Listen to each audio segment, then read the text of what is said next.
예천 산사태 실종자를 수색하다가 순직한 고 최상병 사건과 관련해 지난주 경찰이 포항해병대 1사단을 압수수색했습니다.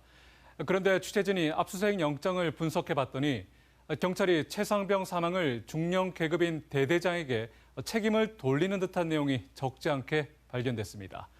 경찰은 임성근 사단장을 압수수색했는지에 대해선 확인을 거부했습니다. 김서연 기자입니다. 지난주 경북경찰청 수사 전담팀이 포항 해병대 1사단을 10시간 넘게 압수수색했습니다. 압수수색 대상에는 최상병의 상관인 해병대 1사단 7포병 대대장도 포함됐습니다. 취재진이 입수한 9장 분량의 압수수색 영장에서 경찰은 대대장을 이번 사건의 핵심 피의자로 지목했습니다. 수중 수색작전 지침을 중대장에게 하달한 책임 지휘관이자 위험한 수중작전을 지시한 당사자로 업무상 주의 의무를 위반했다고 적시했습니다. 반면 대대장 측이 수중 수색작전 지침 발령자로 주장하고 있는 임성근 해병 1사단장의 혐의는 압수수색 영장에서 전혀 언급하지 않았습니다.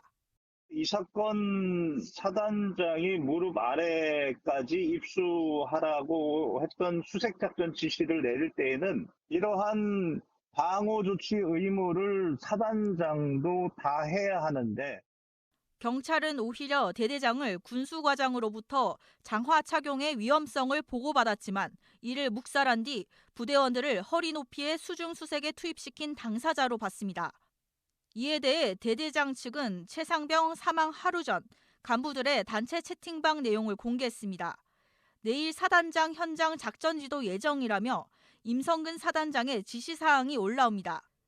탐색 및 수색작전 다시 실시, 바둑판식으로 무릎 아래까지 들어가서 찔러보면서 정성껏 탐색할 것. 수중 수색은 사단장 지시였고 매우 구체적이었지만 영장에서는 그러한 사실이 빠져 있다는 게 대대장 측의 반박입니다. 특히 대대장 측은 하천 급류의 위험성을 인지해 사고 하루 전에는 도로와 수변 정찰만 지시하는 등 사단장의 지시 전까지는 자체 수중 수색 계획이 전혀 없었다는 입장입니다.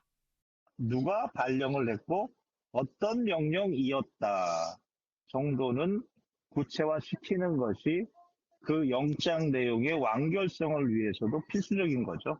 경북경찰청은 그 점을 외면하고 그저 영장에는 지침이 하달되었다. 하달받은 현장 지휘관이 주의 의무를 소홀했다. 이렇게만 본다면 편협한 시각인 거죠. 아직 수사 초기 단계인 만큼 경찰 수사 범위가 어디까지 확대될지는 미지수입니다. 다만 임성근 사단장에 대한 압수수색 여부에 대해 경찰은 확인해 줄 수 없다고 밝혔습니다.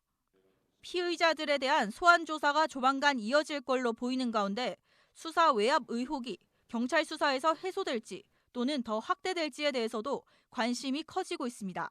MBC 뉴스 김서연입니다.